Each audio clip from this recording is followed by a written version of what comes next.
E esse lance de influência, por muito tempo, principalmente no meio dos venture capital business, foi algo que a galera olhava de nariz torto. Ah, virou influenciador. Cara, a gente tá fazendo isso há 6, 7 anos. Todo mundo, virou influenciador. Não, meu amigo, não virou influenciador. Você não tá entendendo o gigantismo, a facilidade que você tem de adquirir cliente por aqui. Você não tá entendendo. Agora, eu não tenho responsabilidade pela sua falta de pensamento fora da caixa. Pessoas querem se relacionar com pessoas. As empresas precisam ter rosto. Precisam ter alguém que a outra pessoa fala, confio nela, ou não confio nela, ou se der merda, é ela que eu vou acionar. Bruno Nardon é cofundador e mentor do G4 Educação. Ele é um empreendedor nato, cuja trajetória começou em 2011, quando cofundou a Canui. Posteriormente, em 2017, lançou a emblemática Rappi. A gente mudou o nome para G4 Educação, porque a gente era muito mais amplo.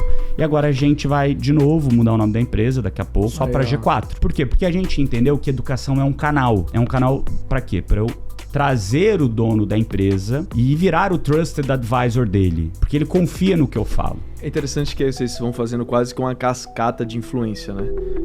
O Sunday Drops faz 1 ano. E deixa eu te contar uma estatística muito interessante. Mais de 80% dos meus ouvintes regulares não estão inscritos no canal. Se você gosta do meu trabalho e quer apoiar ele, faça um favor. Se inscreva no canal. E para essa edição especial de 1 ano, eu tenho um presente para você. Todo mundo que seguir e comentar vai estar concorrendo a um sorteio especial do Sunday Drops. Tá vendo esse casaco que eu tô usando? Ele pode ser seu. Eu vou sortear um casaco para todo mundo que tá aqui no YouTube, que se inscreveu e comentou sobre o episódio abaixo. Galera, último recado antes de a gente avançar para o episódio. Existe uma variável em comum na história de empresas de sucesso. Elas desafiaram mercados tradicionais através de uma nova abordagem e o Sunday Drops tem orgulho de ser apoiado por 2 empresas que estão desafiando mercados tradicionais através de tecnologia, a Salve e a OnFly. A Salve está revolucionando o setor de telefonia corporativa através de tecnologia. Usando o software, ela consegue gerar que a experiência de qualquer pessoa que precise adicionar ou cancelar linhas seja muito mais rápida, seja muito mais fácil, seja muito mais econômica. Se você quiser saber mais e a Salve é adequada para empresas de qualquer tamanho, acesse salve.com.br/startups.com ou escaneie o QR Code na tela. A OnFly ousou desafiar o setor de viagens corporativas com tecnologia. Ela conseguiu criar uma experiência com muito mais controle e economia através de software. Ela melhora muito a vida do viajante corporativo também, porque ele tem uma experiência muito mais self-service e alinhado com o que ele está tendo na vida pessoal, com Booking, Airbnb e outros serviços parecidos. Então, se você quiser ter um sistema world class para o setor de viagens corporativas na sua empresa, acesse a OnFly. Eu vou deixar o link aqui na descrição ou escaneie o QR Code na tela. Sem mais delongas, vamos ao episódio.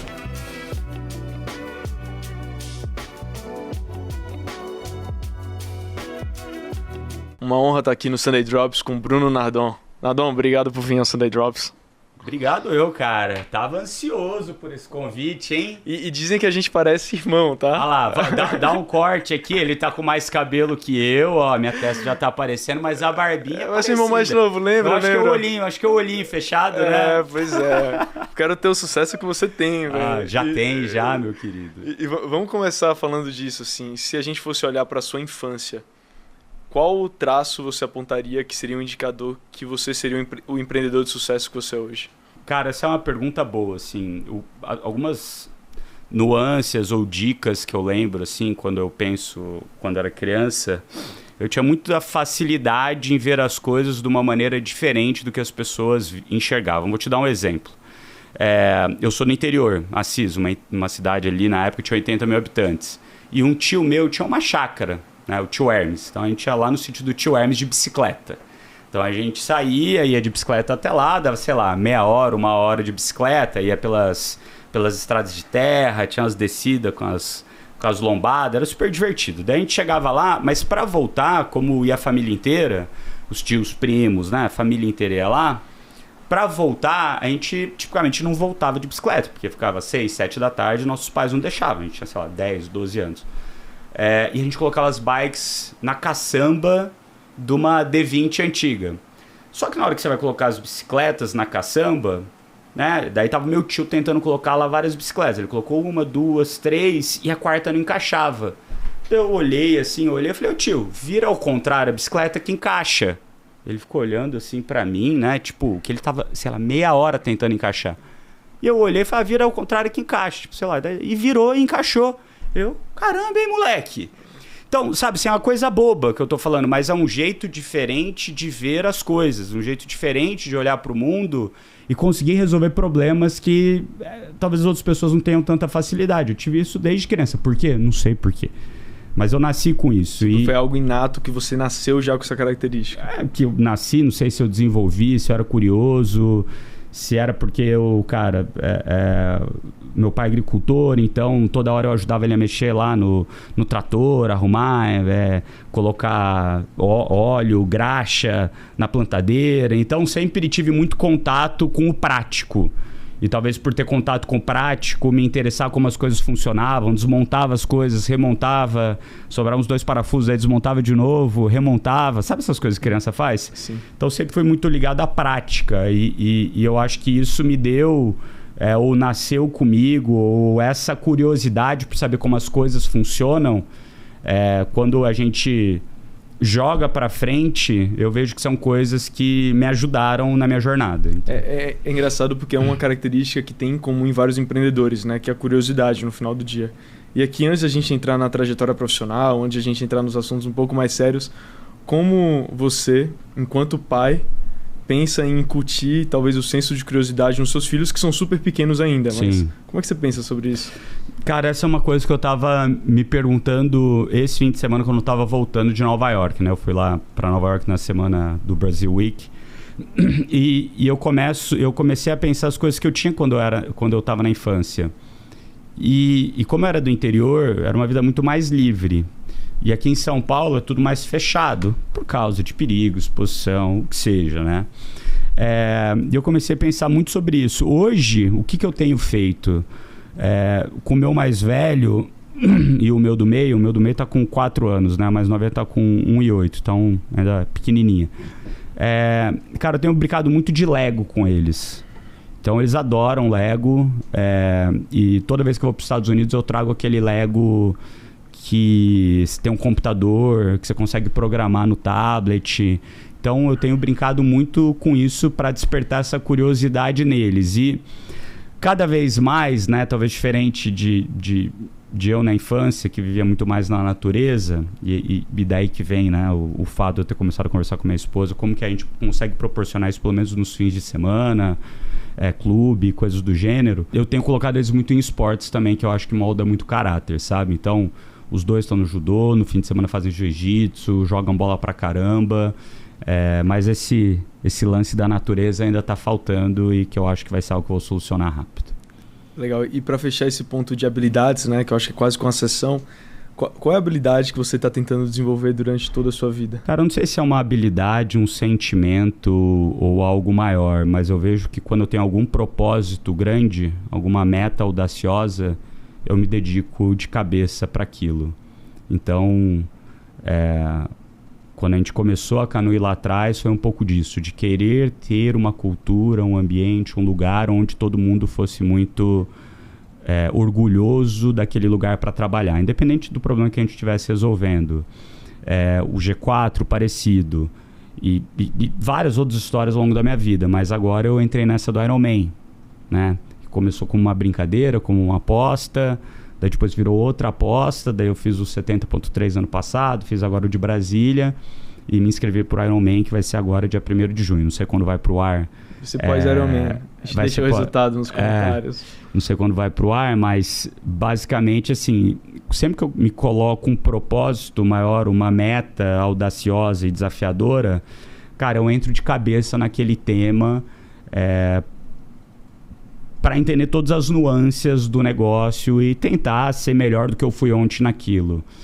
E em todas as empresas, né, Canui, depois da Fit, Rappi, as empresas que eu investi no meio do caminho ali, Suno Research, Liber Capital, entre outras que tiveram menos sucesso, mas tiveram alguns exits, eu sempre tive isso na cabeça, né, cara?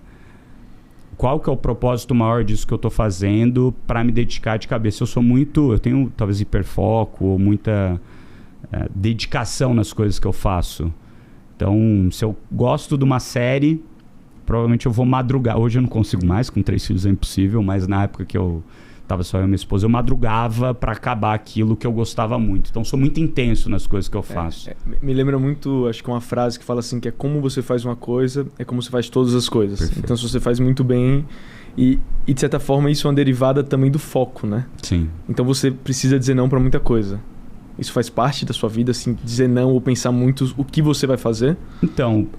Para mim tá voltado a esse propósito de longo prazo. Eu sempre, desde pequeno, eu me imaginava, cara, como que eu... Desde pequeno não, mas ali quando eu tinha uns mais para 16, 17, 18, talvez 20 anos, eu comecei a pensar, como que eu quero estar com 95 anos? Questão de saúde, questão de família, questão de trabalho / dinheiro. E daí eu fiz a conta inversa. Então, pô, como eu tenho que estar com 70, com 50, com 30, e agora com 20? O que eu tenho que fazer para eu chegar... nessa pessoa que eu quero de 95 anos. Basicamente, isso é um objetivo de longo prazo. Sempre que você tem um objetivo de longo prazo, que você acredita de fato, que você tem fé que ele vai acontecer, todos os desvios no meio do caminho, você abre mão para isso, porque você tem aquele objetivo de longo prazo. Então, como eu sempre pensei dessa maneira, no longo prazo, falar não para as coisas que... não iriam me ajudar no curto prazo a chegar nesse longo prazo, sempre foram muito fáceis. Vou te dar alguns exemplos. Eu estava no meio do segundo colegial. Eu falei, pô, para eu chegar nessa visão aí de 95 anos, eu tenho que entrar na faculdade boa. Para eu entrar na faculdade boa, eu tenho que estudar pra caramba. Em Assis, você não tem muita referência. O que eu fiz? Sentei a bunda na cadeira e comecei a estudar que nem um maluco, segundo colegial e terceiro colegial. Passei na Unicamp, passei na USP, acabei indo pra Unicamp, passei em outras faculdades boas. Cara, o quanto de amigo meu não me chamava pra ir pra festa na sexta, pra fazer churrasco, pra fazer um monte de coisa, que no fim do dia iam me desviar desse caminho. E que às vezes eu me passava pelo chato de não estar lá. Faz parte, é disciplina.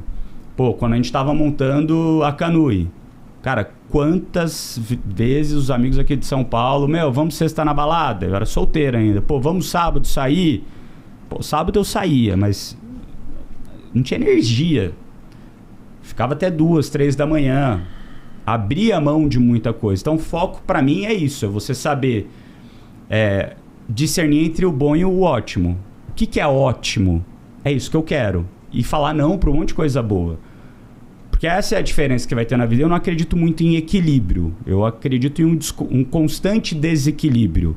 Se você tem claro sua meta de longo prazo, você fala, tá, quais que são as minhas metas de médio e de curto prazo? E o que eu vou ponderar no curto prazo para chegar mais rápido para essa meta que eu quero alcançar? E daí você vai ter que fazer um design, uma organização da tua vida para encaixar para isso. Então, durante muito tempo, eu abri mão da saúde. Abri mão, cara. Era trabalho. Cheguei a pesar 90 quilos. Hoje eu tô com 74 de novo. Quando eu tava na faculdade, eu tava com 68.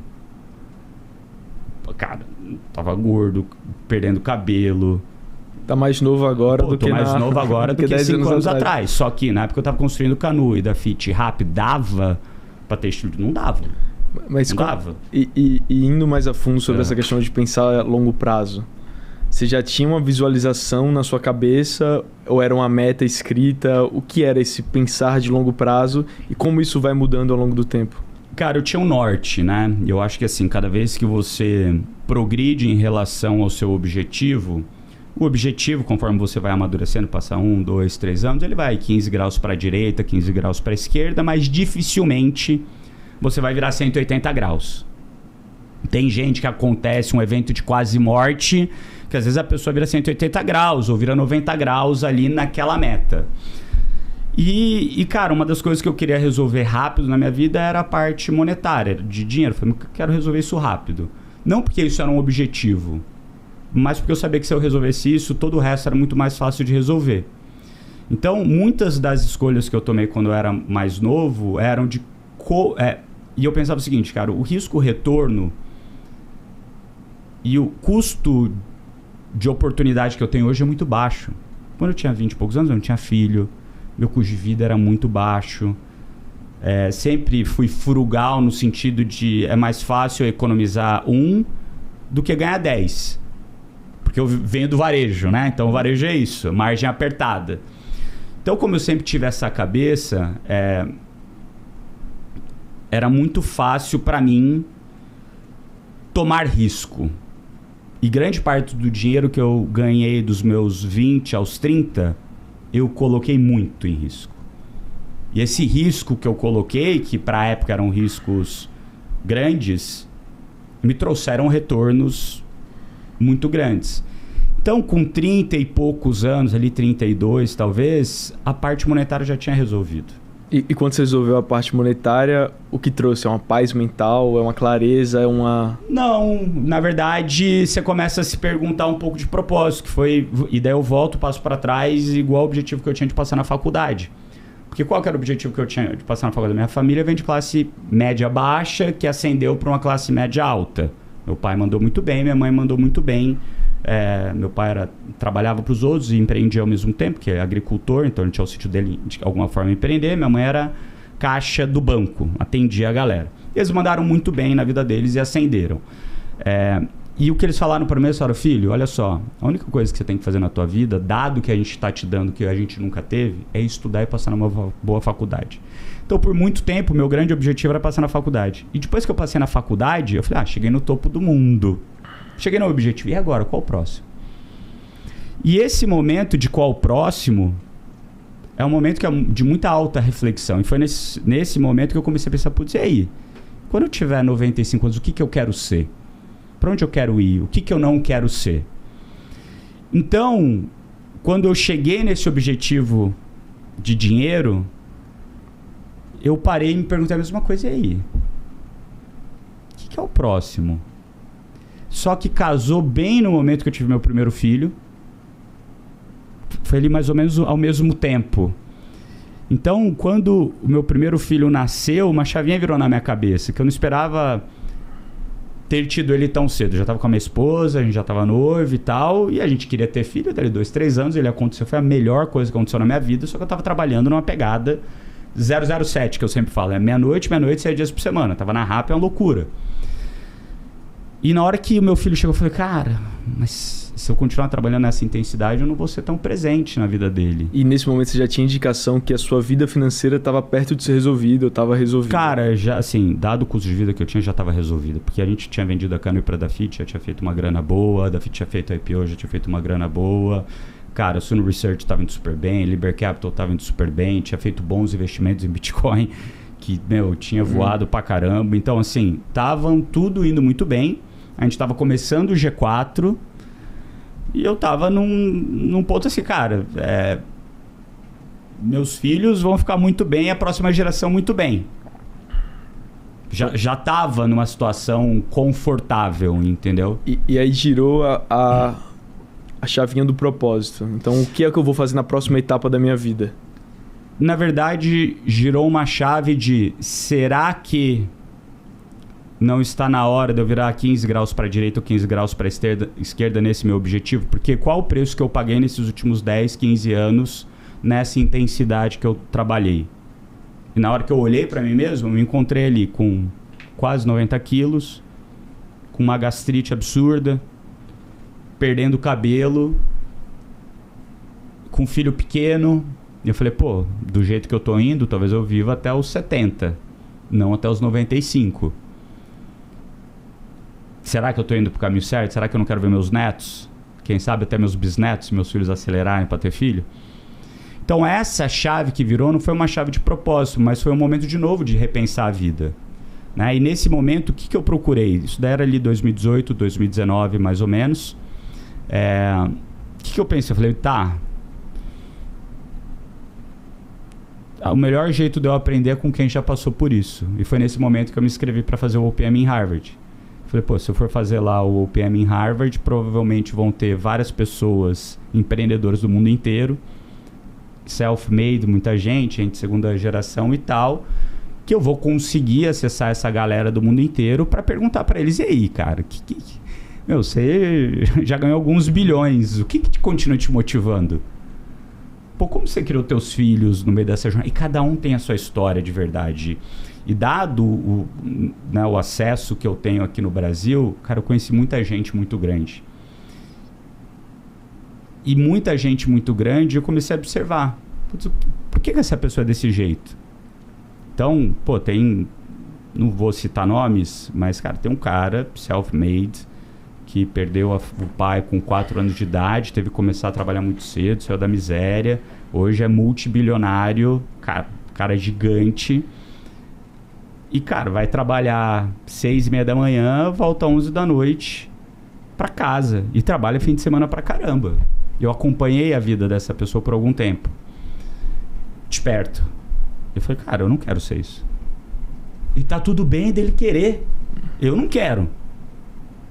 E tá tudo bem dele querer. Porque é o que dá tesão, é a pinga dele, é a cachaça dele. É aquilo que ele construiu. É o que dá a vontade de viver pra ele. Não é o que dá pra mim.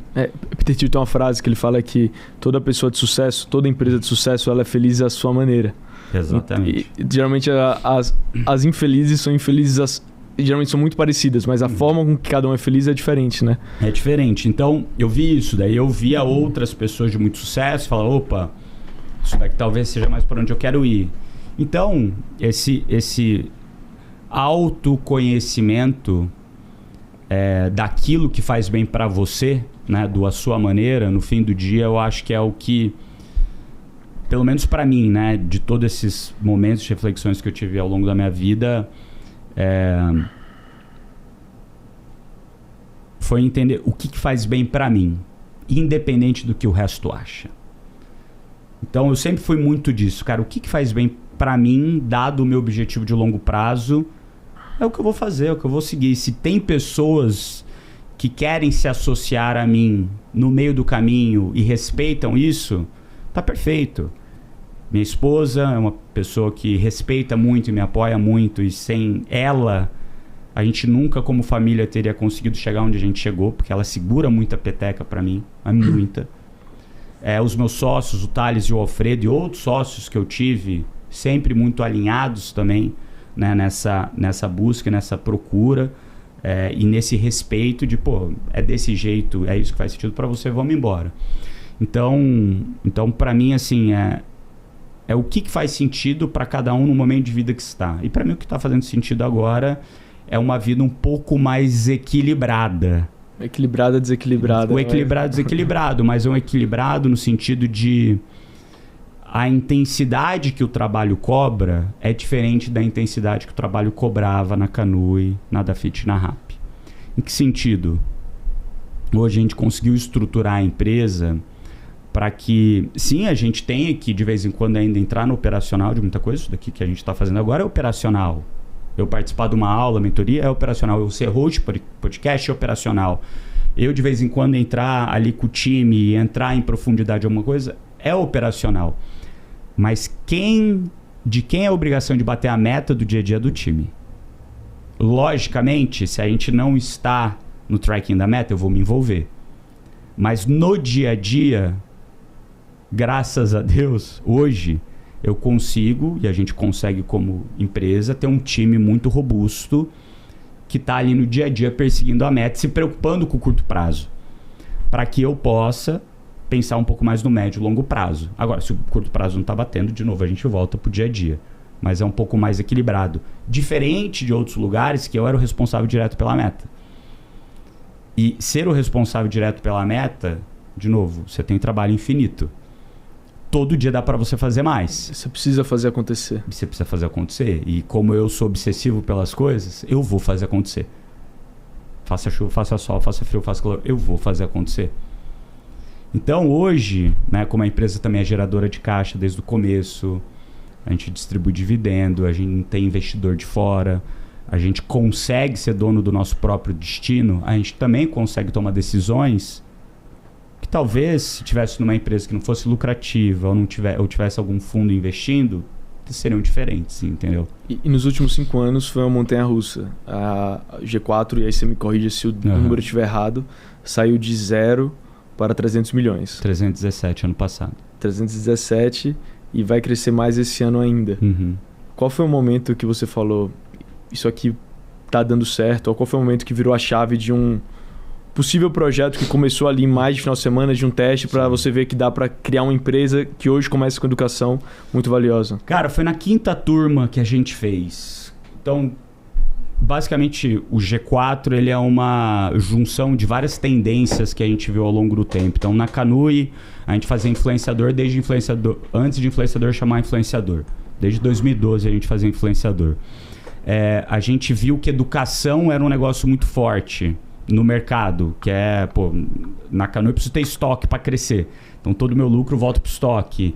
A educação é um negócio um pouco mais asset light, onde o grande desafio é como você distribui e tem produtos bons. Então a gente foi vendo essas tendências e falou, será que tem mercado nisso? Eu e o Thales Alfredo já se conhece faz muito tempo, sempre discutiu muito sobre negócios, e eu sempre fui um cara que fiz bons investimentos, e nessas trocas a gente falou, vamos testar isso daqui? E a gente testou, né? O Thales já era alguém que tinha muita relevância na internet, e no começo eu achava que era demanda reprimida. Então a primeira turma veio uma galera que era muito fã. Muito fã. Era os startupeiros de tecnologia. A segunda turma ainda veio uma galera startupeira de tecnologia. Na terceira turma começou a mudar. Já começou a vir gente do mercado tradicional. Dono de indústria, dono de loja, empresa de serviço. Muita gente que foi recomendada da primeira e da segunda turma. Na quarta, já não veio quase ninguém de tecnologia startup. Na quinta não veio ninguém. Só veio galera do mercado tradicional. Na quinta turma, nos intervalos, a gente trocava muito, porque tava todo mundo com os negócios ainda. Eu ainda tava na Rappi, o Alfredo tava na Vetex, o Thales ainda tava na Singu. Então, a gente discutia o business durante o business. Então, no almoço das aulas, nos intervalos, a gente sentava e discutia o negócio. Na quinta turma, eu falei, galera, olha só, tem negócio.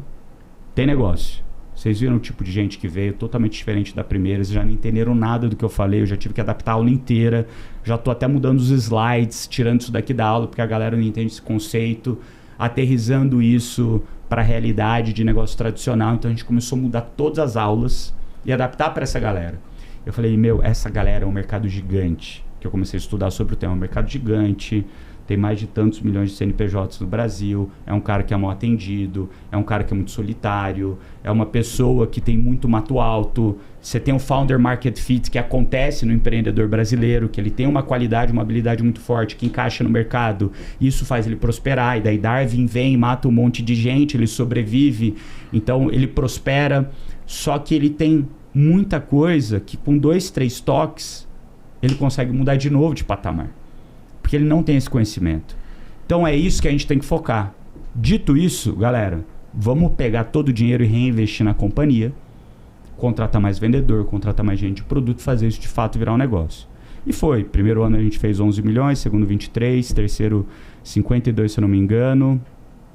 Daí o quarto ano a gente fez 127, o quinto 200 e alguma coisinha, e ano passado, acho que era 210, próximo disso, ano passado 317, esse ano ali deve ir para cima de 450, 500, não sei. Veremos, né? Veremos, tem muita coisa para fazer. Então foi ali na quinta turma que a gente falou, tem negócio, e cara, a gente é empreendedor, a gente não é influenciador, a gente é influente. Então o que a gente sabe fazer é montar a empresa, e foi o que a gente fez. E o que esse crescimento e essa alta demanda te mostrou sobre o mercado de educação hoje? Cara, o que eu vejo? Assim, o mercado de educação, e daí depende de quem você está educando, do ICP, do perfil de cliente ideal, ele tem muita demanda, logicamente. Só que o mercado de educação como um todo, ele tem alavancas diferentes. Então, quando você vai para o K-12, que é a criança, você tem um monte de startup, um monte de empresas gigantes nesse setor, só que tem uma demanda diferente para quem está fazendo preparatório para o vestibular, para quem está fazendo preparatório para concurso ou para especialização em medicina, algo do gênero, que tem, cara, empresas gigantes nesse setor de medicina, ou para quem está indo para concurso, cara, empresas gigantes, e que é diferente de quando você educa o dono. Porque grande parte dessas outras empresas de educação, elas têm como objetivo a pessoa passar em algum teste. Como você tem como objetivo a pessoa passar em algum teste, todo jeito que elas formatam o produto delas é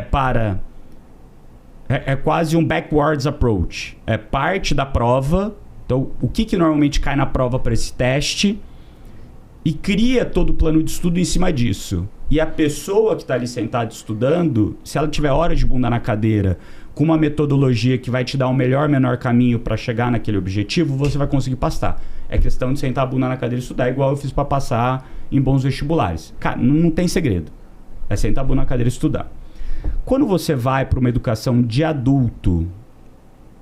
E outra coisa, aqui você tem um objetivo claro, então você tem uma dor clara da pessoa. O jeito de vender isso também é claro. Você vai precisar passar no vestibular. Você quer passar no vestibular, você quer passar na sua especialização de medicina, você quer passar no concurso público para ganhar tanto e ter previsibilidade da tua vida. É isso, você tem uma dor clara. Quando você vai educar o dono, é diferente, porque o dono, ele não tem só a dor de aprender algo. Porque ele vem com alguma dor, né? Putz, eu tenho uma dor de vendas, eu tenho uma dor de gente, eu tenho uma dor de como estruturar meu time, ou eu estou pensando em fazer um M&A, ou eu quero expandir, ou eu preciso ganhar eficiência, ou eu quero estruturar melhor minha máquina de vendas. Mas muitas vezes ele nem sabe o que ele não sabe. Então, as dores são mais amplas. Além disso, o dono de empresa não tem tempo. Ele não quer ficar 6 meses fazendo um MBA em qualquer escola que é muito boa. FGV, INSPER, que são escolas muito boas.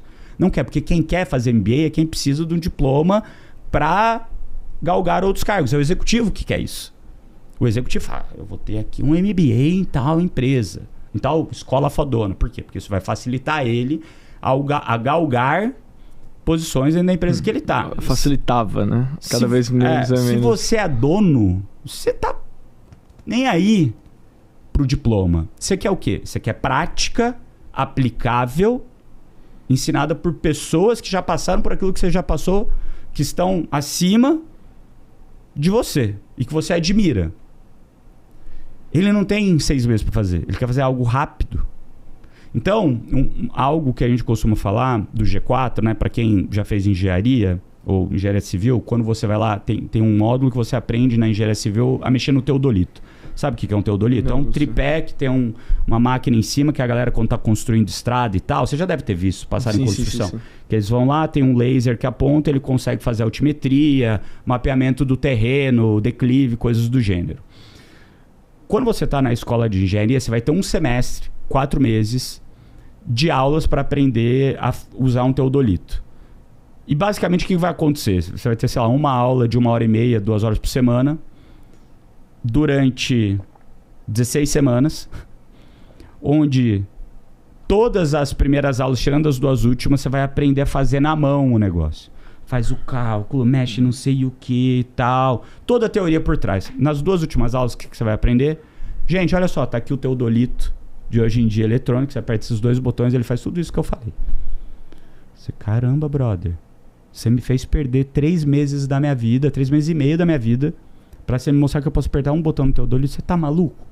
Por que você não faz o contrário? Por que você não chega na primeira aula e fala, gente, tá aqui um teodolito. Pra que ele serve? Serve pra isso, isso e isso. O que você faz? Você aperta esses 2 botões. Como você checa? Você checa isso, isso e isso. Como que você garante que tá certa a medida que você fez? Você confere isso, isso e isso daqui. Conferiu, tá certo, tá funcionando. Beleza? Uma aula você aprendeu a mexer. Segunda aula, vamos na prática mexer pra você aprender? Mexeu na prática. Terceira aula, vamos fazer um estudo de campo para você fazer um projeto? Tá feito? Tá feito. Se você tem interesse, se você vai usar isso na tua vida, tá aqui uma bíblia sobre o assunto de tudo que você tem que saber. Acabou. Você matou em 3 aulas, em 4 horas e meia, tudo aquilo que a pessoa perdeu 4 meses aprendendo. Olha como isso adianta a vida. A vida do dono é a mesma coisa. A gente chega, dá o teodolito para ele, aperta o botão, fala, é para isso que você usa. É nesse caso que você aplica. É desse jeito que você vai precisar. Testa aí. Se fizer sentido para você, tá aqui o material de apoio para você se aprofundar. Você entende como a gente inverte a ordem e vai direto ao prático? O que eu acho curioso é que, de certa forma, a informação ela é infinita, né? E, por consequência, conhecimento, ainda mais no mundo de AI hoje, está se tornando também cada vez mais infinito. E o gap que sempre existe é o gap de execução. Perfeito. Então, a diferença de executar e ter informação é muito grande. Eu entendo que é aqui que vocês estão aplicando a metodologia. E quando você vê toda essa evolução do G4, a gente fala de um crescimento mais pautado em nova receita, ou seja, expansão de clientes ou expansão da receita dentro dos próprios clientes que acabam retornando? Cara, um pouco dos dois. Então a gente começou com um programa que se chamava Gestão 4.0. E daí a gente começou a lançar outros programas para outros perfis de cliente, né? Então, o que a gente atende? A gente atende o dono, o C-level do dono, os diretores do dono, os coordenadores do dono. Hoje a gente atende a empresa inteira. E como que a gente divide? A gente divide a empresa por tamanho, indústria e número de colaboradores. Então, se uma empresa fatura ali mais de 12 a 15 milhões, ela vai num produto que a gente chama de gestão e estratégia. Ela já está num momento de vida diferente. Se ela fatura menos do que isso, dependendo do setor, dependendo da indústria, daí tem indústria que fatura muito, mas com margem muito menor. Então, mesmo que ela fature 20, mas está numa indústria diferente, a gente recomenda para outros programas. Então, lá no começo, a gente foi expandindo portfólio para pegar perfis de clientes novos e para o mesmo perfil conseguir outros bolsos desse cliente. Porque, basicamente, o dono da empresa vai fazer 3 vezes o mesmo programa. Teve gente que já fez. Porque é que nem ler um livro, quando você lê ele 5 anos depois. Você está num momento diferente, com dores diferentes, você vai pegar outros ângulos quando você lê aquele livro de novo, né? Eu li O Pequeno Príncipe quando era pequeno, entendi um negócio. Eu li ele com 20 anos e entendi outro. Eu li ele com 30 e entendi outro. Se eu ler ele agora, com quase 40, vou pegar outras coisas. Então, quando você faz... e a gente está sempre atualizando os conteúdos também. Mas começou como Gestão 4.0. Daí a gente mudou o nome para G4 Educação, porque a gente era muito mais amplo. E agora a gente vai, de novo, mudar o nome da empresa daqui a pouco. Deve soltar isso só para G4. Por quê? Porque a gente entendeu que educação é um canal. É um canal para quê? Para eu trazer o dono da empresa e virar o trusted advisor dele. Porque ele confia no que eu falo. Uma vez que o dono está aqui, ele não tem só a dor de educação. Ele tem a dor de várias outras coisas. Ele vai ter a dor CRM, ele vai ter a dor de um software de RP, ele vai ter a dor de como se financiar, como estruturar uma dívida, ele vai ter a dor de gente, preciso contratar gente, ele vai ter a dor de, talvez eu precise de uma consultoria operacional para me ajudar a arrumar os processos. O dono da empresa, ou de uma consultoria para me ajudar a comprar melhor meu estoque. Então, o dono, ele tem várias dores que circundam ele. E basicamente o que a gente tem através do nosso ecossistema de parceiros, que a gente provê isso para ele. A gente entende que momento o dono tá, a dor que ele tem, o que ele precisa para resolver melhor a dor dele. Porque no fim do dia, a nossa missão como G4 é chegar a 1 milhão de empregos novos gerados através dos nossos alunos até 2030. A gente chegou a 754 mil, então a gente vai bater a meta muito mais rápido, né? Quando bater a meta, dobra a meta, né? E basicamente o que a gente quer? A gente quer ajudar o dono de empresa a crescer com mais eficiência. E para isso não é só a educação que vai resolver o problema dele. É interessante que vocês vão fazendo quase com uma cascata de influência, né? Então primeiro teve o perfil de vocês que influenciam pessoas a quererem fazer o curso aqui no G4 de educação. E aí, através de educação, você vai ter um nível de influência maior para entrar dentro da empresa. É isso aí. É basicamente isso. Hoje, a gente, de novo, vai em algum momento tirar a educação do nome, porque a gente não é mais uma empresa de educação. Educação é canal para adquirir cliente. E é um canal a CAC negativo, porque a pessoa me paga para vir aqui e depois ele entende que ele precisa de mais coisas e eu consigo oferecer muito rápido para ele essas outras coisas que ele vai... destravar mais valor e também, em consequência, ele me remunera um valor por isso. E é curioso, eu estava conversando com um amigo meu, um baita empreendedor, fez GV, e ele estava me contando que participou de um programa aqui do G4 e que ele adorou o programa. E aí, quando eu fui perguntando um pouco dos inners do curso e por que ele gostou, e ele trouxe um aspecto curioso, que ele falou assim, cara, é muito interessante também como eles têm um bom processo. Então, como ao lado da aula tem alguém ali do time conversando comigo que eventualmente vai oferecer algum produto que faz sentido para minha empresa. E você como engenheiro, imagino que isso daí tudo é intencional e uma arquitetura que vocês vão criando por trás. Quais são as lições práticas e quais são as dicas para criar essas arquiteturas e esses processos? Primeira coisa, ouvir teu cliente, cara. Todos os nossos produtos nasceram da gente ouvir os clientes. Então, a gente estava lá na aula... Daí o cliente levantava a mão, falando, Nardon, adorei a aula do Alfredo de vendas. Eu quero trazer meu diretor de vendas para assistir a aula dele. Tem jeito? Eu, cara, entendi sua dor. Vou arranjar um jeito de resolver ela. Quem mais tem essa dor? Quem gostaria? Daí metade da turma levanta a mão. Daí você fala, opa, tem demanda por um produto de vendas. Vamos criar um produto só de vendas? Criamos um produto de vendas. Então, ouvindo o cliente, fazendo pesquisa, e daí a gente intencionalmente colocou isso como funcionalidade do produto. Hoje, quando você passa por qualquer produto nosso de formação, a gente tem um custo maior porque a gente dá um acompanhamento pós-programa. Para que é esse acompanhamento? Sim, para ajudar o dono da empresa ou o aluno que passou aqui a garantir que implementou, que entendeu tudo e a gente conectar com outras pessoas, mas também todas essas ligações são gravadas. E quem está fazendo isso tem um roteiro. E com AI hoje, a gente consegue pegar horas, milhares de horas de gravação e sintetizar, dependendo do setor, dependendo do cliente, dependendo do tamanho, qual é a maior dor daquele setor. E em cima disso, fica muito fácil de eu entender qual que é o próximo bom negócio a ser lançado. E daí eu entendo, é um negócio de venda, onde eu vou trazer novos clientes, ou é um produto de LTV, que eu vou aumentar o lifetime value dele, eu nem vou anunciar que eu tenho, só que quem passou pelo meu ecossistema, como é um número expressivo de clientes, eu consigo depois vender alguma coisa para ele. Então é esse balanço que a gente vai fazendo hoje. Mas tudo começa de ouvir o seu cliente. E no final é um grande funil que vai só aprofundando e cara, é um grande funil ouvir o cliente e testar, cara. Não adianta, assim. A ideia é como que eu testo pequeno. Cara, de novo, é o basics. É o basics de empreender. Achei uma demanda, claro, de um público-alvo que talvez seja relevante. Deixa eu testar como eu resolvo isso. E daí você vai pivotar. Encaixou. Encaixou, como eu escalo. E como eu melhoro. É basics. Eu faço isso desde 2010. Então, pra mim, é basic, sabe? Pra quem tá começando, talvez não seja tanto. É, total. E como, por exemplo, toda empresa que tem founders tão fortes e vocais, ela tem um grande benefício, e esse benefício é muito claro, porque você consegue ter uma capacidade de influência gigantesca.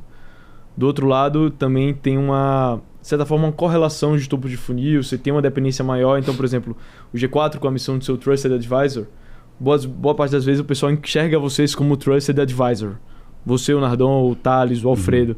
Como vocês pensam sobre tudo isso e quais são as lições para outras pessoas que estão construindo business baseados em uma pessoa, em um grande founder? Primeira coisa, pessoas querem se relacionar com pessoas. As empresas precisam ter rosto. Precisam ter alguém que a outra pessoa fala, confio nela, ou não confio nela, ou se der merda, é ela que eu vou acionar. Logicamente que tem negócios e negócios. Por exemplo, uma Canui precisa de rosto? Talvez não. Mas seria bom se tivesse. Mas talvez não, sabe? Mas tem outras coisas que precisam. Por exemplo, a gente estava agora em Nova York e a gente conversou com o Fabrício Bloise, né?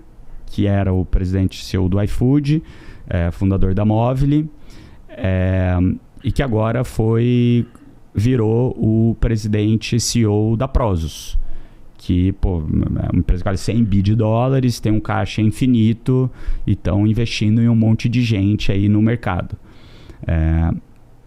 E ele está fazendo conteúdo, cara. E a gente perguntou para ele, cara, por que você está gerando conteúdo? Quanto de tempo você gasta para isso? Ele falou, cara, eu pego 4 horas por semana para criar conteúdo. Tem um time, vou lá e gravo aqui na câmera 4 horas de conteúdo e eles vão cortando, usando na semana, nos próximos 15 dias. Mas por que você faz isso? Ele, cara, por vários motivos. Olha o iFood. O iFood tem 6 mil colaboradores. Não sei se tem 6 mil, se tem mais, se tem menos. Tá? Tô falando 5 mil, 6 mil colaboradores. Pô, cara, eu não consigo me comunicar com todo mundo. Mas aqui é um lugar que eu consigo. Eu consigo falar com todo mundo. E ele tem um em português e um em inglês agora. Ele falou, quantas investidas a Prozos não tem? Quantos colaboradores a Prozos não tem? Eu preciso me comunicar com todo mundo. Esse é um caminho. Segunda coisa, para atrair talento. Pô, na hora que eu tô falando o que a gente tá fazendo, mostrando a nossa cultura, o que a gente valoriza, o que a gente não valoriza, isso seleciona. Já seleciona quem quer vir, quem quer não vir. Mesma coisa, a gente tá aqui no G4, tem um candidato, a gente fala, você segue os fundadores? Você já seguiu o Thales? Você concorda com o que ele fala ou não? Vai ser assim aqui dentro. Acabou, já selecionou. Filtro. Eu não quero ter quem não esteja alinhado com os nossos valores. Não adianta ser tudo para todos, né? É isso, você tem que ser nem Jesus agradou todo mundo. Entendeu? Você tem que ser, cara, aquilo que você quer ser. Na internet ainda mais, né? Não tem como...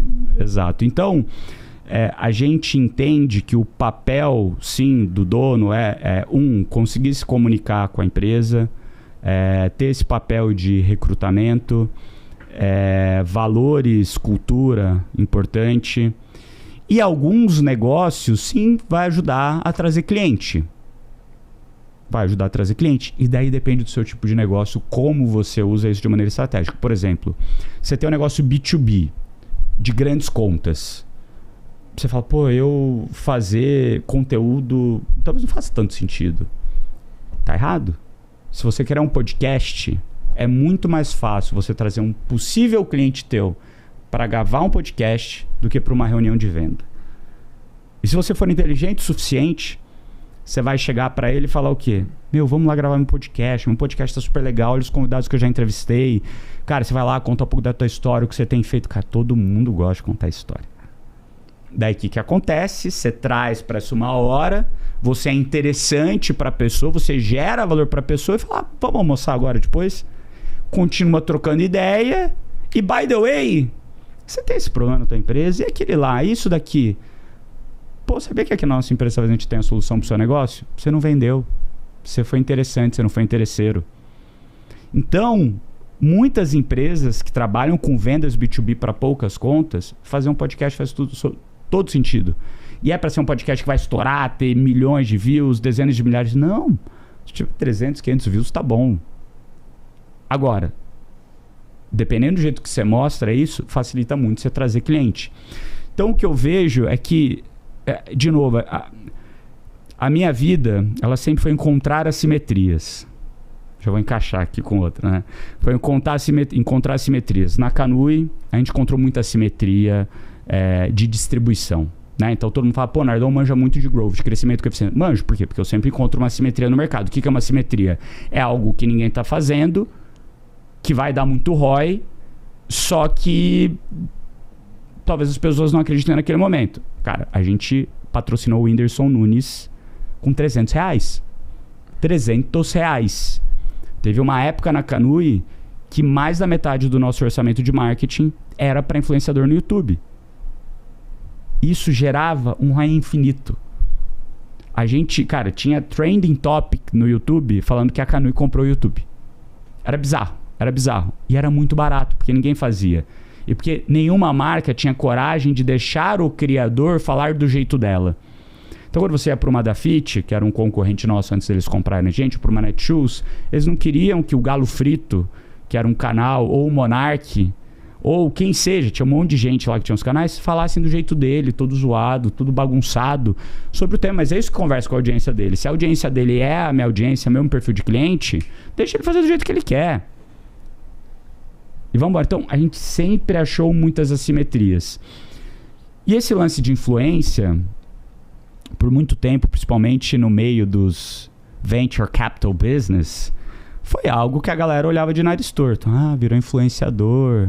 Ah, que não sei o quê. Ainda olha, né? Hoje não. Hoje todo mundo olha pra isso e fala, ah, meu Deus do céu. Cara, a gente tá fazendo isso há 6, 7 anos. Todo mundo, virou influenciador. Não, meu amigo, não virou influenciador. Você não tá entendendo o gigantismo, a facilidade que você tem de adquirir cliente por aqui. Você não tá entendendo. Agora, eu não tenho responsabilidade pela sua falta de pensamento fora da caixa. Não é minha responsabilidade. É tua. Agora, você quer criticar? Fica à vontade. Porque eu nunca recebi crítica de alguém mais alto do que eu, alguém melhor do que eu. Eu sempre recebo crítica de quem tá embaixo, quer ser igual eu sou. Sempre. Sempre, cara. Você pega os caras. A Dib, critica a gente, não critica. Adora a gente. Guilherme Benchimol, adora a gente. Um monte de gente pica. Adora a gente. Nunca bateram na gente por esse fato.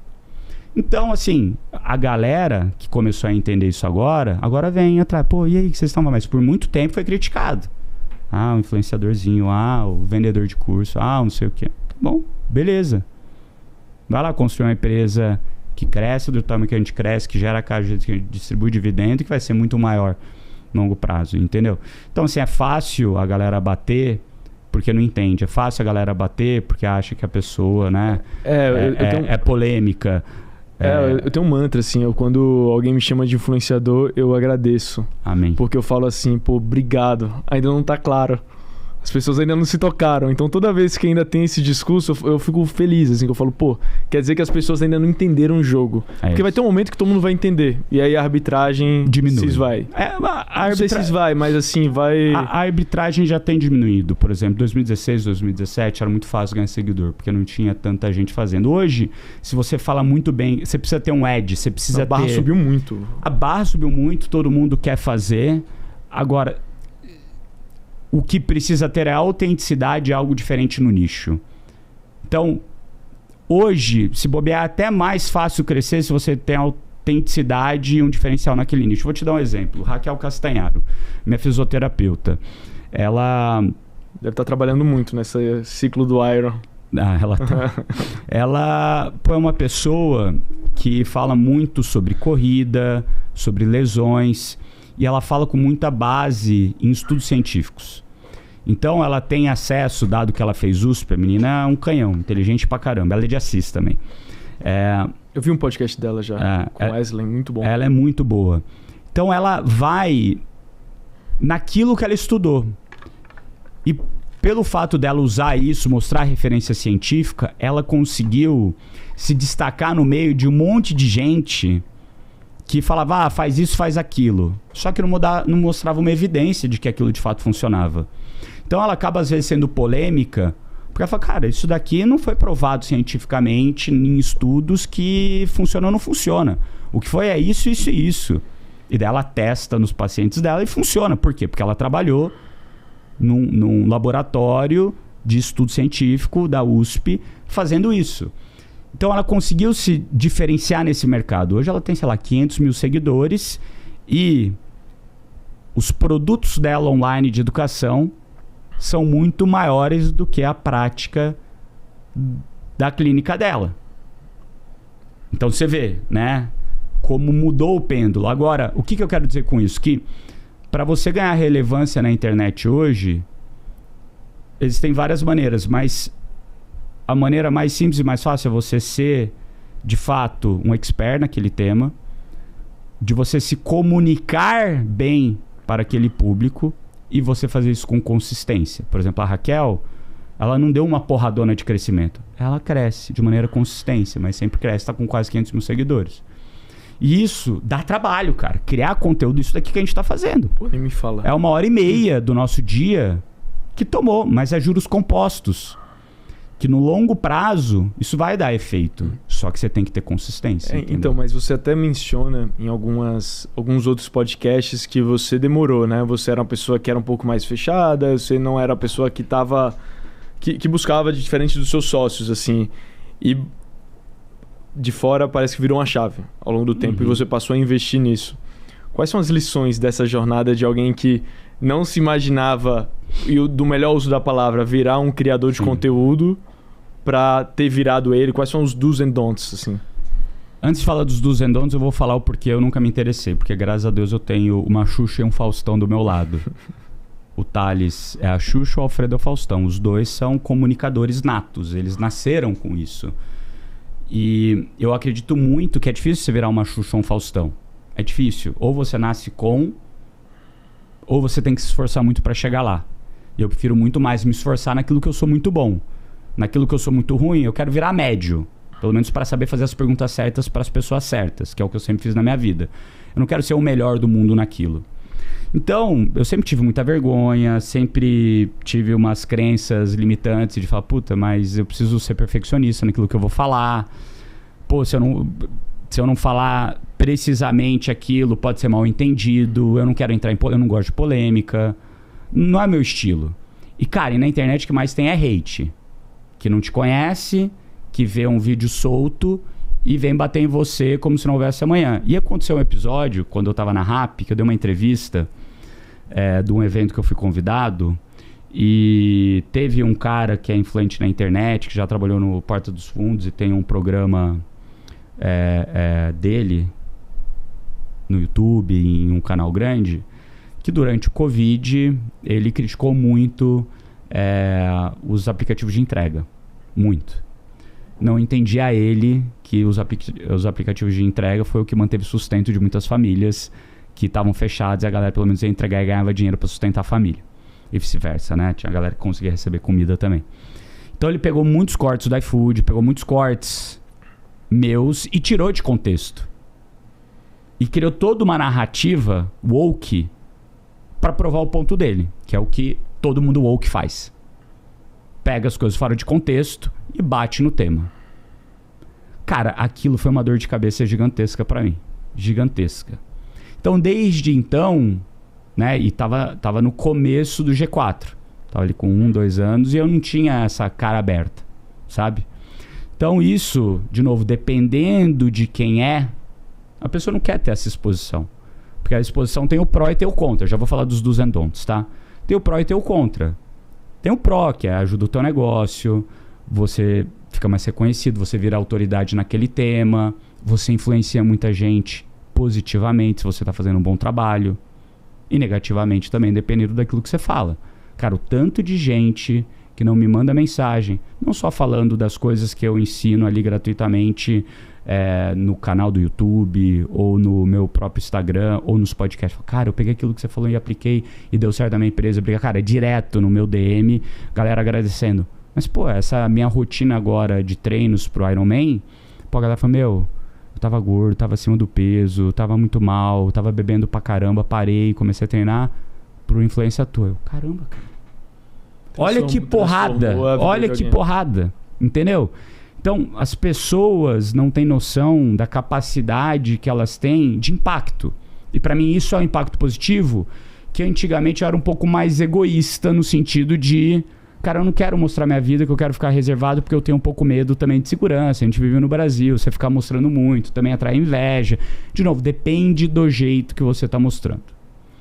E daí uma hora, muito pelo fato dos meus sócios me instigarem para isso, eles falam, Nardon, você tem que fazer, porque você é complementar a gente. Você é pai de família, a gente ainda não é.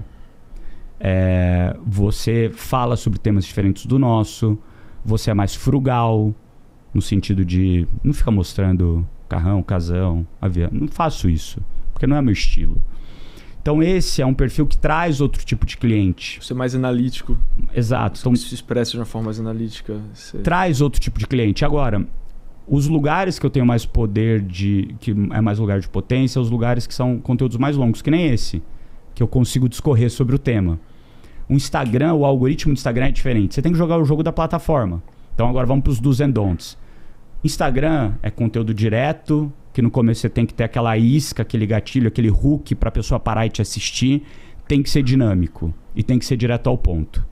Se você fizer isso, você consegue fazer a pessoa ficar no teu conteúdo e ter mais views. E quando você tem mais views, mais compartilhamentos, você também traz novos seguidores e isso vai fazendo que vira uma bola de neve.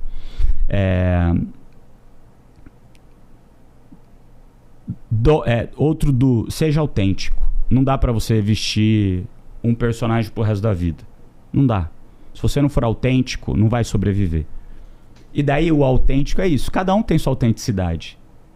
E você não precisa, de novo, querer ser tudo pra todo mundo. Você tem que ser você. Mas você acha que você precisa gostar de fazer isso?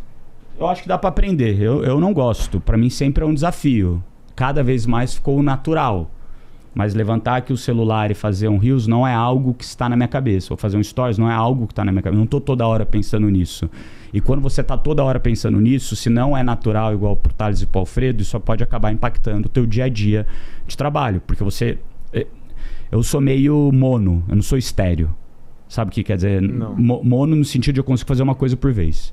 Eu não consigo fazer 10 coisas ao mesmo tempo. Então se eu tô aqui, eu tô presente aqui, eu vou fazer o máximo que eu posso para entregar bem isso que eu tô fazendo. Então se eu tô parado trabalhando, eu tenho que focar no trabalho. Eu entro tipo no flow trabalhando. Tô ali ó, focado, pensando, fazendo. Eu não consigo pegar e pensar, putz, deixa eu gravar um conteúdo sobre esse tema que é legal. Mas para mim, né? Voltando à tua pergunta, autenticidade, cara. Se você é autêntico, você vai cair no gosto de algum grupo de pessoas. Segunda coisa, intencionalidade. para que você está fazendo conteúdo. Você não precisa fazer o conteúdo para ter milhões de views ou milhões de seguidores. Às vezes é melhor você ter 5 mil seguidores, mas que são seguidores certos. Porque é esse seguidor que vai te dar dinheiro. É esse seguidor que quer escutar aquilo que você quer vender. É esse seguidor que importa.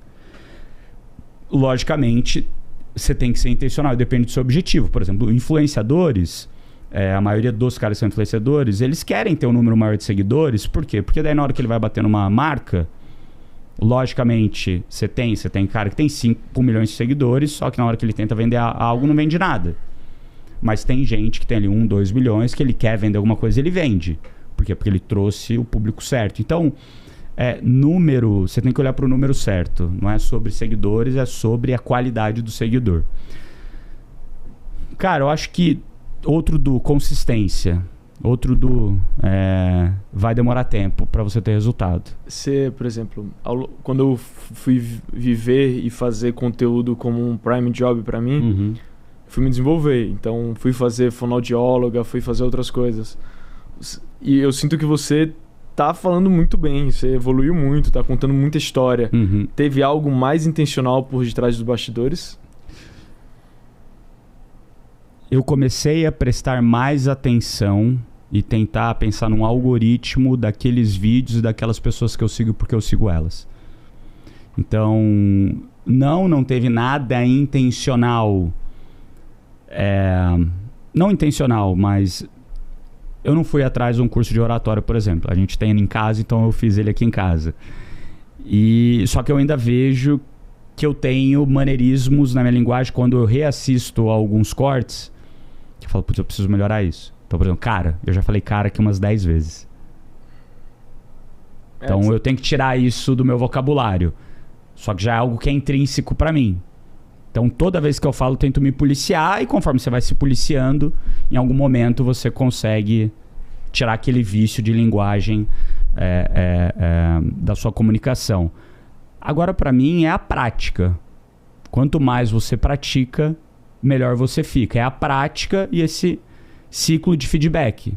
O que eu tô fazendo bem, o que eu tô fazendo mal, o que eu preciso fazer pra melhorar, e o que eu preciso fazer pra melhorar, o que eu tô fazendo mal que eu deveria parar de fazer. Ação produz informação, e essa informação vai te realimentando ao longo do tempo. Exatamente. Quando você pensa no desenvolvimento pessoal, você foca mais em incrementar as suas fortalezas ou em melhorar o que você é fraco? Incrementar a fortaleza. Assim, se eu sou bom em algo, se eu for muito melhor naquilo, ninguém me pega. Se eu sou ruim em algo, eu quero ser mediano e tá bom o suficiente. Muito dificilmente, se você não é bom em algo, você vai conseguir ser o melhor daquilo naquele algo. Logicamente que se esse algo você não tem, você precisa procurar pessoas que sejam melhores naquilo que você é. É igual montar um time numa empresa. Meu papel em todas as empresas que eu passei sempre foi eu tenho as pessoas certas nos lugares certos para o momento certo. Eu estou criando processos para que elas trabalhem com mais eficiência. Eu estou criando tecnologias junto com eles para que ainda mais eficiência eles tenham, que eu não preciso crescer tanto o time. E eu estou subindo as pessoas certas para serem sucessores. Então, você saber aquilo que você é muito bom e aquilo que você é muito ruim te facilita muito a vida no processo de você trazer as pessoas boas. Agora, ser mediano é bom o suficiente para pelo menos você saber as perguntas certas para fazer para as pessoas. Porque se você é ignorante, você nem sabe a pergunta que você vai fazer. E daí você está perdido, você pode ser tapeado. Então, naquilo que eu sou muito ruim, eu quero ser médio. E tá bom. Aquilo que eu sou muito bom, eu quero ser muito bom, porque isso vai fazer com que eu consiga me sobressair. Logicamente que no começo, quando você está saindo do 0 para o 1, é bom que você seja meio mediano em tudo. Eu vou te dar um exemplo. E um exemplo que não tem a ver com negócio, com esporte, triatlon. Eu sempre fui nadador. Então eu tenho facilidade na natação. Só que como o triatlon é um esporte de endurance, eu preciso ter hora de selim, preciso ter hora pedalando, eu preciso ter hora correndo. O que eu sou pior é a corrida. Tanto é que eu me lesiono muito. Porque tá com a bolsa no gelo aqui, gravando, gelo que o pé tá... Aqui, ó, o gelinho no pé, ó. Vou mostrar o pé aqui, ó. Primeira coisa aqui, ó. Tá aqui no pé. Gravando descalço aqui, o grande empresário Bruno Nardon. É isso aí, galera. Aqui é como é, aqui é raiz. Por isso que é bom gravar em casa. O cara grava do jeito que ele quiser. Se eu tivesse lá, eu ia gravar igual. Não tem frescura não, cara. Ai. Mas então, basicamente, o que eu fiz? Eu falei, corrida eu sou muito ruim. Eu quero pelo menos melhorar um pouco. Agora, como a bicicleta é o que toma mais tempo nos percursos de triatlon, deixa eu tentar ficar mais ou menos bom, porque daí eu saio descansado para corrida. Então, nesse 1 ano e meio de ciclo, o que eu mais treinei foi bicicleta. O que eu mais treinei foi ciclismo. Natação eu faço uma vez por semana. Corrida, eu treino mais, mas toda hora que eu subo muito volume, dá uma travada nas pernas. Então eu faço muito fortalecimento para corrida. O que eu estou tentando fazer? Ser meio que mediano em tudo. Para o meu próximo ciclo, depois que terminar agora o Iron, né, que eu fizer essa prova, eu vou voltar para o 70.3, que é o meio Iron. E daí para esse ciclo eu vou mudar um pouco. Eu vou focar mais na corrida e mais na natação. Por quê? Porque daí se eu nadar muito melhor, eu vou sair muito mais inteiro para fazer os outros. Mas a natação ainda é o mais curto. A bike já tá ok. E a corrida eu quero melhorar um pouquinho mais, entendeu? O que essa loucura do ciclo do Ironman, toda essa dedicação te transformou? Quando você olha antes de você começar e hoje? Eu acho que quando a gente pensa de mentalidade, transformou pouco. Porque é a mesma mentalidade que eu tive minha vida inteira, que eu usei para passar na faculdade, que eu usei para construir negócios grandes, que é foco, dedicação, consistência e falar não para muita coisa.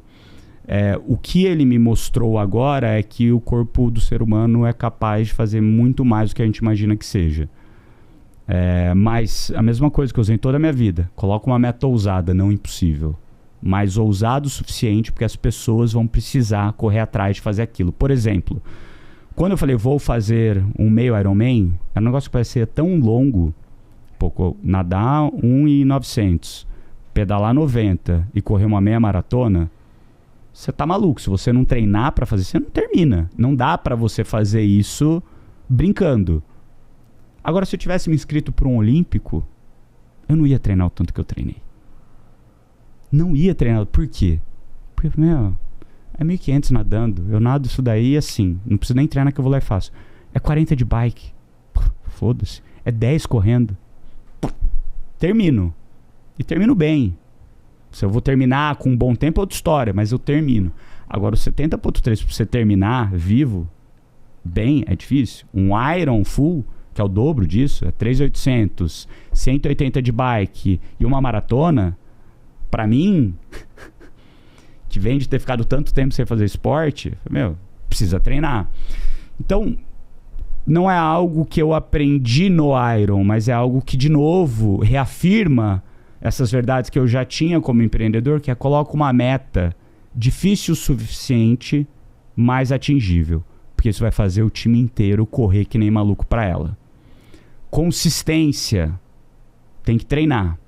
Ciclo. O ciclo do treino, igual o ciclo de trabalho, no mês você vai subindo o volume até um pico.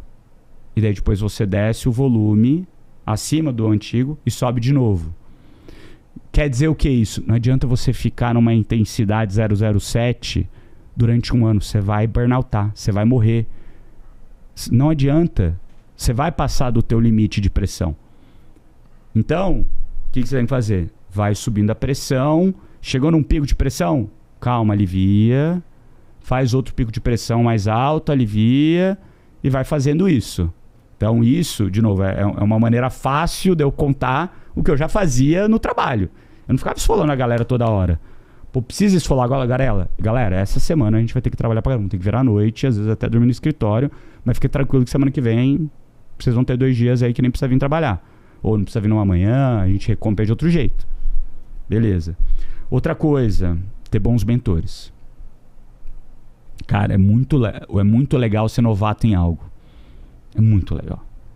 E assim, esse último ano e meio, pra mim, eu tô sendo um novato pra caramba, né? Então eu errei em tudo que você possa imaginar. A alimentação é algo super importante durante a prova. Já me alimentei demais, coloquei muito carboidrato e passei mal. Deu muito gás, deu diarreia. Daí eu liguei para um cara que manja muito. Eu falei, mas tava lá fazendo ele, quantos gramas você tava por hora? Deu 100 gramas. Você é maluco, pô. Você tá comendo um prato de macarrão por hora? Você vai passar mal, teu corpo não tá acostumado. Começa com 50, acostumou, vai para 60, acostumou, vai para 70, acostumou, vai para 80. Mesma coisa. Vai acostumando. Cara, um monte de coisa. Então, assim, ter bons mentores te facilita a vida. E é uma coisa que eu me cerquei de gente boa. E tinha coisa que eu nem sabia. Então, cara, sobre bicicleta. Eu peguei um mecânico bom pra caramba, pergunto pros meus amigos, mas chego lá no mecânico. Isso daqui, pra que serve isso daqui? Como que eu faço isso e aquilo? Como que troca a roda? Como que faz aquilo? Isso? Pra que serve isso? Então, ter bons mentores ajuda muito. Cara, eu poderia ficar o dia inteiro aqui. Outra coisa. No triatlon, como na empresa, a hora de se alimentar e de se hidratar é quando você não precisa. Na empresa, ter caixa ou captar investimento é na hora que você não precisa. Porque se você deixou para a hora que você precisa, provavelmente você já passou do limite e é difícil você voltar. Mesma coisa na prova. Você tá lá, daí você não tá bebendo água como você deveria, você não tá se alimentando como você deveria, daí você começa a se sentir fraco. Não vai adiantar naquela hora você colocar água para dentro e alimentação para dentro, porque você já passou do ponto de não retorno. Provavelmente o resto da tua prova vai estar comprometida. Então você precisa ter essa disciplina e consistência durante, que é a mesma coisa na empresa. Hora de gerar caixa, hora de cortar custo é quando você não precisa. Hora de captar um investimento é na hora que você não precisa, na hora que você tá bem. Porque se você esperar para a hora que você estiver mal, se fudeu. Cara, eu poderia ficar o dia inteiro aqui dando exemplos. Mas então é bem interessante, porque no final você está falando que é muito mais uma reafirmação de valores que você já tinha do que qualquer outra coisa. Mas é quase que um lembrete mental do que você precisa fazer ou do que importa de fato. Agora, tem um negócio que eu aprendi nos últimos 5, 6 meses, a importância de uma alimentação balanceada. Isso eu nunca tinha feito direito. Mas você se sente, tipo, por exemplo, hoje você pega um dia de trabalho, tudo bem, tá bem perto do ciclo, então você tá treinando muito, mas de certa forma seu dia é mais produtivo, você se sente num 2.0 do que você era? O que eu fiz de diferente? Eu peguei uma Nutri que prepara todo dia e me manda marmita aqui. Então todo dia é uma marmita fresca, almoço, lanche da tarde e jantar. Todo dia. A única coisa que eu preciso me preocupar é café da manhã. Cara, já vem os macronutrientes corretos, proteína, carbo e gordura. Eu não preciso pensar, eu tirei a fricção da minha vida. E eu não passo fome. Porque o que era o problema antes? O problema é que eu passava fome à tarde. Daí o que acontecia? Eu ia no mercadinho, aqui no mercadinho lá embaixo, comprava merda. Porque só tem merda nesses lugares. Tanto é que a gente tirou todas as merdas que tem aqui no nosso mercadinho pra galera não consumir merda. Mas daí o que eu ia? Putz, me alimentava mal. Daí se alimentar mal, o que acontece? Dependendo do que você comer, vou comer um doce à tarde. Porque é a única coisa que tem. Você vai ter um pico de glicemia, igual subiu, você vai ter o sugar high, você vai ficar... E vai descer. Daí você vai ficar... Cara, minha cognição, minha disposição energética no dia, minha qualidade do sono, mudou tudo, cara. E basicamente você fazendo o básico bem feito, que é se alimentar direito. Agora, eu, graças a Deus, tenho as condições de pagar por isso. Tem um monte de gente que não tem, que deve ter um pouco mais de fricção. Cara, o fato de eu não ter que sair para um restaurante, não ter que me preocupar com isso e estar ali sem fricção, encaixou na minha rotina. De segunda a sexta eu como perfeito. Cara, meu percentual de gordura caiu um monte, minha qualidade de vida caiu, minha disposição, tudo melhorou. Tudo melhorou. A energia melhorou, tudo melhorou. E é um negócio que eu, por muito tempo, caguei. Por quê? Porque, cara, come o que der. Não era à toa que eu pesava quase 90 quilos. Come o que der, na hora que der, tá estressado, mete doce pra dentro pra se auto-recompensar, mereço esse doce. Tá errado, cara. Tá errado. Tá errado. Teria feito diferente quando comecei, entendeu? Então, isso é algo que você fala, o que você aprende? Isso é algo que eu aprendi. O quanto que a alimentação e o sono impactam na vida. Então, muitas vezes, a gente tá lá fazendo 007, trabalhando até 1h30, mas esquece. Isso não é produtivo. Cara, uma maratona, né? É uma maratona, não é sprint. Vai ter horas que você vai precisar. Vai ter horas que você vai precisar e não tem escapatória. Mas, cara, ter um bom sono e se alimentar direito faz toda a diferença. É que nem aquele meme que estava esses dias que falava assim, pô, infelizmente a resposta é o básico bem feito, a resposta não tem fórmula mágica. É isso aí. Todo empreendedor, ele tem períodos de alta e de baixa. Uhum. E tem momentos que o empreendedor está apaixonado pela empresa, tem momentos que ele até perde a paixão. Isso é normal, todo mundo vive isso, são ciclos, ninguém é robô. Como é que você lida com momentos de uma energia um pouco mais baixa? Volto ao tema de propósito, cara. O que tá te incomodando, o que você precisa mudar e por que o teu propósito de longo prazo não tá alinhado. E tipicamente quando você tá em baixa, é porque você tá tendo alguma dificuldade muito alta. E a realidade é que se você tá tendo uma dificuldade muito alta, você tá indo pro caminho certo. O que eu quero dizer com isso? Pensa no videogame. Você jogava videogame. Toda fase que você passa, você vai ter um chefão mais difícil. E você vai ter que aprender alguma habilidade para conseguir vencer aquele chefão. A vida é igual, só que vai mudar o tipo de desafio. E se você tá pegando desafios maiores, quer dizer o quê? Que você tá passando de fase. E aquele momento tá te ensinando algo que vai ser importante pro futuro. Então, seja problema de sócio, seja desalinhamento, seja product market fit, o que for, cara. Aquele desafio, se você parar, pensar, focar e entender a causa raiz dele e resolver ele, você consegue ser muito melhor no futuro. Deus dá os maiores desafios para os seus melhores guerreiros. Se a gente parar e pensar dessa maneira, quando você estiver no momento de baixa e conseguir pensar nisso, você consegue sair do lado de lá. Até eu relaciono com a sua última resposta sobre o Iron Man, né? De que essa questão de você ter picos de intensidade e momentos de descanso, como um atleta profissional tem, sim, de certa forma também eu acho que pode ser uma resposta até para ter menos desníveis de paixão, então um nível de constância maior do que aquilo de todo dia. Como você organiza a sua agenda? Vamos lá. Eu trato todas as coisas como se fosse uma reunião de conselho. O que eu quero dizer com isso? Eu tenho lá na minha agenda. Então, por exemplo, durante o período maior do ciclo agora do Iron, eu acordava todo dia às 5 da manhã. Daí me arrumava, comida, banheiro e tal. 5h30 começava o treino. Daí eu tentava fazer o treino de 1h e meia, dependendo da planilha que fosse. Para terminar às 6h30 ou 7h, eu sempre fiz em casa, durante a semana, ou no rolo ou na esteira. O que é ruim. Todo mundo me critica, meu técnico me critica. Eu falei, meu amigo, é o que tem pra hoje, é o que dá. Não dá pra eu ir pro Ibirapuera e voltar. Vou perder meia hora fazendo isso. Se eu vou treinar na esteira lá embaixo, eu consigo voltar e ficar com os meus filhos das 6h45, 7h. Levo eles pra escola. Então, tomo café da manhã com ele, ajudo a arrumar eles.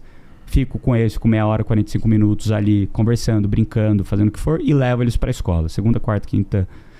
Segunda, terça e quarta, tipicamente eu que levo. Quinta, dependendo da quinta, algumas eu levo, outras não. E sexta, normalmente é minha esposa que leva. Daí, levei eles pra escola, voltei e faço meu segundo treino. Daí, umas 9h30, mais ou menos, eu já tô vindo pro escritório. Daí, chego aqui entre 9h30 e 10h. Daí, é diretão até 6h, 6h30. E daí depende da agenda do dia. Então, vão ter dias que é agenda com time, vai ter dias que é agenda de gravação de podcast, vai ter dias que são coisas fora do escritório. Eu tento ser muito chato com o que eu coloco na agenda. Então, eu nego muita coisa. Vamos tomar um café. Me manda um áudio e eu vejo como eu posso te ajudar. Não, mas querido, cara, café não vai ter, brother. Manda o áudio, resume aqui, ligação de 10 minutos, eu te ajudo. Você quer ajuda minha? Eu te ajudo. Só alguns de fato que eu abro a agenda para fazer. Com qual frequência você planeja a sua agenda? Então, por exemplo, a gente aqui, você está falando que sua agenda está marcada para semana, para 2 semanas, para o dia. Normalmente eu tenho a mensal, de que já são compromissos do próprio G4. Então, comitês, reuniões com todo mundo, etc. Que isso daí já está marcado. E principalmente gravação de conteúdo já tem tudo marcado na agenda. Então, a agenda do G4, normalmente ela já é prevista no mês. Agora, toda semana eu recalibro ela, normalmente ou no domingo à noite ou na segunda de manhã. Para 2 semanas ou para semana. Então, eu vou encaixando ali o que tem que encaixar. Agora, parte da manhã e parte da noite é travada para a família. Então, 6, 6h30, no máximo 7 eu tô em casa. Fico com as crianças, conto história para dormir. Dormiram? Daí eu janto. Ou janto antes, ou eu janto com a minha esposa. Daí eu levo a minha marmitinha pra lá, janto lá em casa. Tenho um tempinho ali com a minha esposa também, conversar, trocar ideia, resolver outras coisas. E daí depende do dia. Tem dia que eu vou ler um livro, tem dia que eu vou resolver coisa no WhatsApp daqui do G4, tem dia que eu durmo cedo, tem dia que eu vou dormir 11 da noite, daí depende. Eu tento dormir no máximo 10 da noite. Você tem uma relação muito boa com os seus sócios e você sempre expressa isso. E eu quero fazer a pergunta diferente. O que você aprendeu com as relações que não deram certo, que hoje fazem com que você tenha melhores relações societárias? Primeira coisa, transparência, alinhamento. Se você tiver, e alinhamento de expectativa. Se tiver alinhamento de expectativa e transparência, tudo vai andar bem. A maior parte dos problemas acontecem porque as pessoas deixam o dito pelo dito, não sentam e especificam de fato o que querem. Então eu, Thales e Alfredo, a gente tem pelo menos uma vez por ano uma viagem que só faz a gente, que a gente senta e fala, e aí, quais os planos para o próximo ano? A gente quer crescer mais, a gente quer distribuir dividendo, ou quem sabe trazer algum sócio para dentro, capitalizando a companhia. Porque você só consegue escolher essas 3 coisas, né? Se você quer crescer mais sem sócio, você vai distribuir menos dividendos. Se você quer crescer distribuindo dividendo, talvez você vai ter que trazer um sócio. Se você quer distribuir dividendos sem sócio, talvez você vai crescer menos. Então a gente tem esse alinhamento do que a gente quer para a companhia. Então os 4, 5 primeiros anos da companhia a gente distribuiu muito pouco dividendo, reinvestiu tudo na empresa para crescer. E 1 ano e meio, 2 atrás, a gente começou a distribuir dividendo. Continuamos crescendo rápido, mas falou, vamos começar a distribuir dividendo do negócio. Então essa é uma coisa. A segunda coisa é o que cada um quer para o próximo ciclo. Então eu sempre deixei claro para eles. Falei, gente, eu tenho 3 filhos. Eu quero ficar com eles. Isso quer dizer que eu vou chegar um pouco mais tarde no escritório e eu vou sair um pouco mais cedo. Não quer dizer que eu larguei a caneta. Vocês sabem, eu sou o cara mais preocupado da empresa com tudo que a gente faz. Porém, eu quero ter tempo de qualidade com os meus filhos. Se não tiver isso, não vai ser legal a jornada. E se não é legal, se não é divertido, por que a gente está fazendo? Por dinheiro? Graças a Deus já resolvi esse problema. Faz tempo. Não tem que ser isso, tem que ser divertido. Então isso é um negócio que a gente fala, cara, tem que ser divertido. Se a jornada é divertida e a gente está alinhado entre a gente de papel, responsabilidade e do próximo ciclo, não vai ter cobrança chata. Não vai ter dito pelo mim. Por exemplo, quando eu falei, vou fazer o Ironman, foi um projeto que eu tive alinhamento com minha esposa. Eu falei, eu vou começar a acordar mais cedo. Alguns fins de semana eu vou perder a manhã no sábado. Também tive que vir negociar aqui com a galera, porque eu falei, cara, vai ter um fim de semana que eu vou perder, vai ter um dia no fim de semana que eu vou perder, mas também vai ter um dia na semana que eu vou perder. Então uma semana é de cada um. Uma semana é da família, outra semana é daqui. E daí tem dia que eu faço longo durante a semana. Sexta-feira, tem dia que eu faço longo na sexta-feira. Eu perco a semana, chego aqui 12:30. E tá tudo bem, tá combinado, tá transparente, tá alinhado. E se tá alinhado, meu amigo, não tem erro. Você tem algum ritual, um encontro semanal, 1 hora? A gente, eu, Thales Alfredo, então a gente faz entre a gente, binômio, mas também os juntos, né? Então toda terça, que na verdade essa semana a gente adiantou para ontem, eu faço almoço com o Thales. E daí eu tenho normalmente o podcast Extremos que eu gravo com o Alfredo. Então normalmente a gente pega, dependendo, meia hora antes para trocar uma ideia. Então a gente sempre faz isso por semana para se alinhar e garantir que está alinhado. A gente tem uma reunião de Comex que todos nós fazemos juntos. E daí a gente tem também o nosso grupo de fundadores, que, cara, daí a gente troca ali o dia inteiro.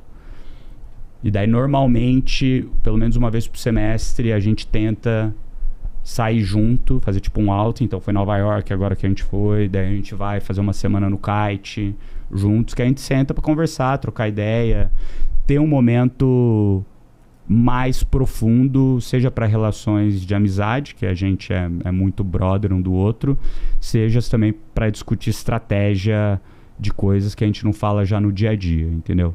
E daí uma vez por mês também a gente tem uma reunião de conselho que a gente despacha muita coisa. Agora, no dia a dia, cara, toda hora eu tô ali com o Thales tá comigo, eu tô com o Alfredo, então coisas para resolver no dia a dia a gente toca na agenda direto.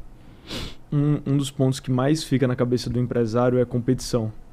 Depois de ter vivido vários business com competição intensa, né, e-commerce, depois a gente falou de aplicativos de delivery, agora a educação, que é um mercado relativamente fragmentado. Como é que você pensa sobre competição? Geralmente é mais uma distração ou é algo que tem que ser pensado e levado a sério a todo momento? Primeira coisa, você tem que focar no teu cliente. Quem foca no concorrente sempre está em segundo lugar. Foca no teu cliente.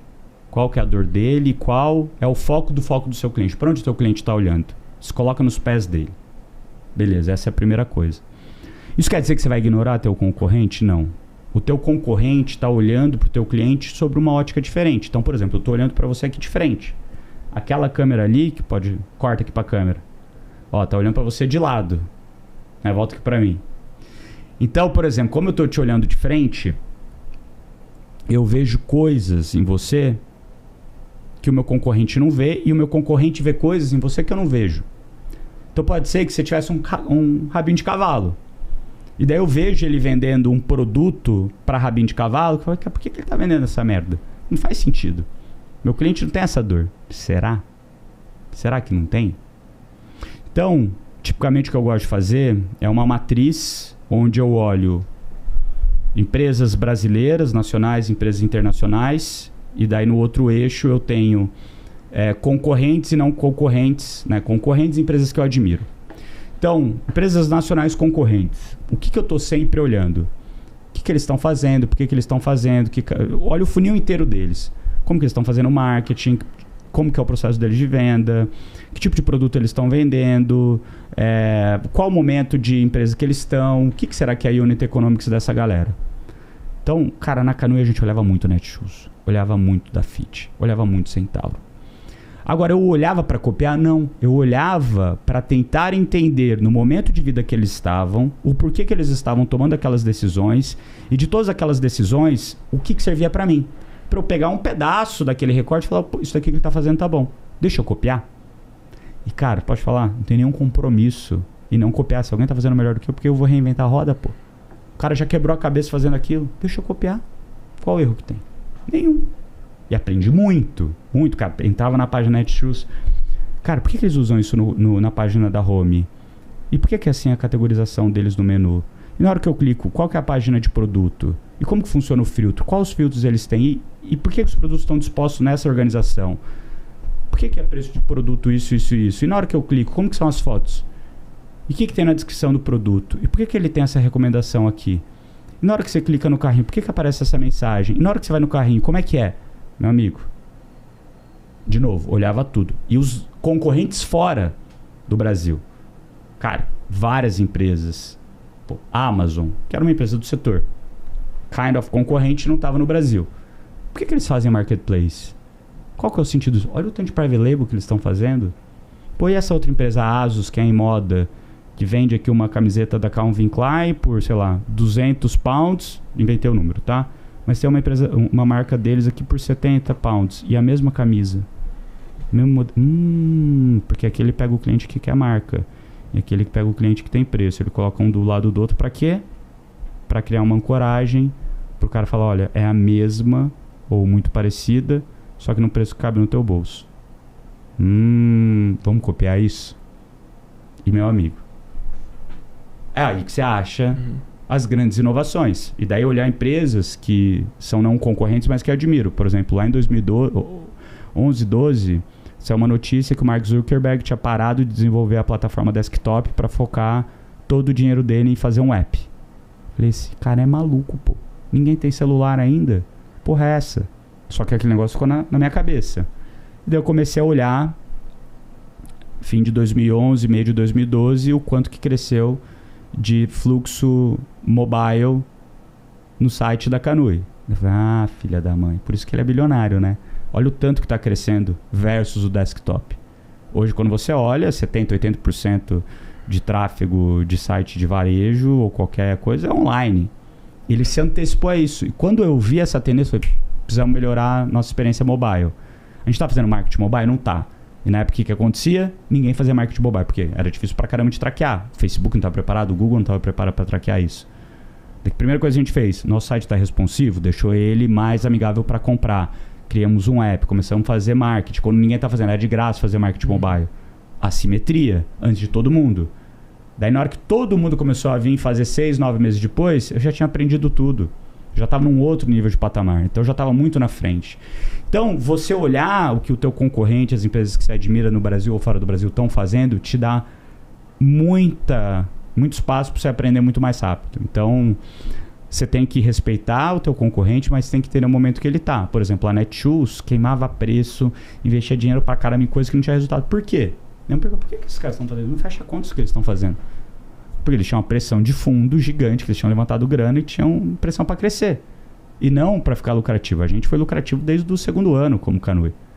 Na hora que a gente soltou essa matéria, eu sou amigo de um monte de gente, as Netshoes, cara, deu um BO lá dentro gigantesco.